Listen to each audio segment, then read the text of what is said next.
के हरियाणा और पंजाब के किसान दिल्ली चलो मोर्चा निकाल रहे हैं। आज उनके प्रदर्शन का दूसरा दिन है, जिससे भारत की राजधानी दिल्ली हिल चुकी है।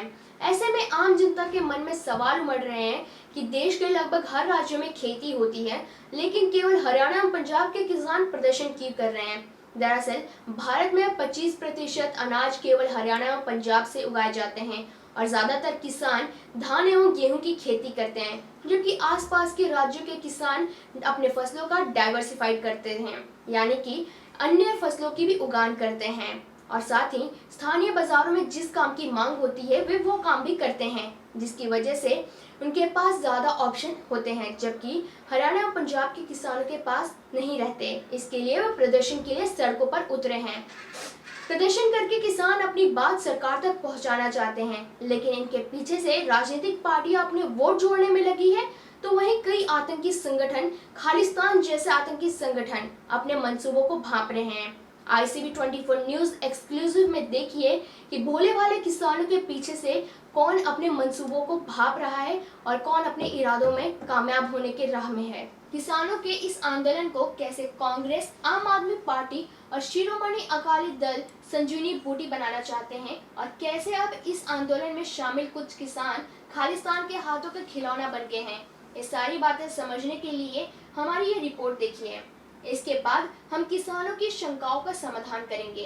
खेतों में पसीना बहाने वाले किसानों का आंदोलन जब हाईजैक हो जाता है तो पत्थरबाजी, तोड़फोड़ और हंगामे की ऐसी ही तस्वीर दिखाई देती है। दिल्ली और हरियाणा के सिंगू बॉर्डर पर जब किसानों को रोका गया तो प्रदर्शनकारियों ने पत्थरबाजी शुरू कर दी। जवाब में पुलिस को आंसू गैस के गोले छोड़ने पड़े। कुछ प्रदर्शनकारियों के पास तलवार थी, वहीं कई किसानों ने उन्हें रोकने के लिए लगाई गई बैरिकेड को भी तोड़ डाला। यहाँ भी पुलिस ने पानी की बौछार करके उन्हें कंट्रोल किया। किसान नेताओं से बातचीत करके पुलिस अधिकारियों ने उन्हें समझाने की कोशिश भी की। हालांकि पुलिस कर्मियों की बात का किसानों पर कोई असर नहीं हुआ।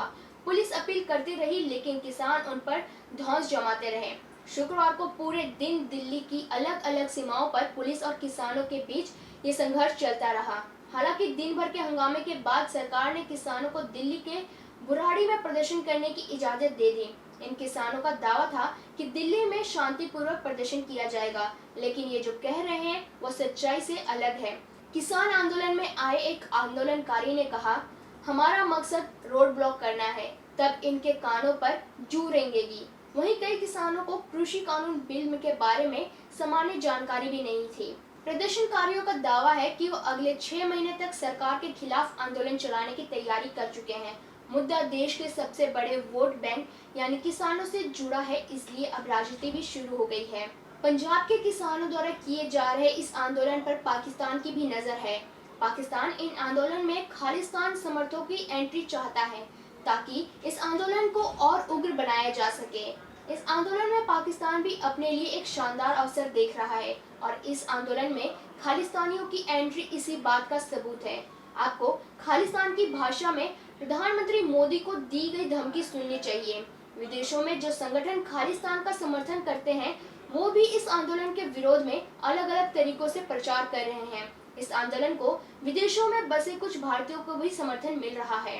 किसान आंदोलन में अब खालिस्तान की भी एंट्री हो गई है। आंदोलन में शामिल एक व्यक्ति साफ तौर पर कह रहा है कि जो हाल इंदिरा गांधी का हुआ था वही मोदी का भी होगा। यह बयान किसी किसान का नहीं हो सकता है।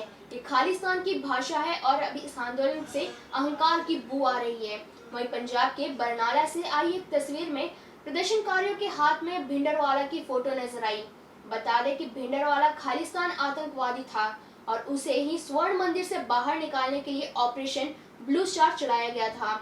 इस ऑपरेशन के बाद ही तत्कालीन प्रधानमंत्री इंदिरा गांधी की उन्हीं के सिख सुरक्षा कर्मियों द्वारा गोली मारकर हत्या कर दी गई थी। यानी देश में एक बार फिर 1984 वाला माहौल पैदा करने की कोशिश की जा रही है। जाहिर सी बात है, ऐसी धमकियों वाले आंदोलन को आप किसानों का आंदोलन नहीं कह सकते हैं। इस आंदोलन को अब राजनीतिक पार्टियों और खालिस्तानियों के हाईजैक कर लिया है।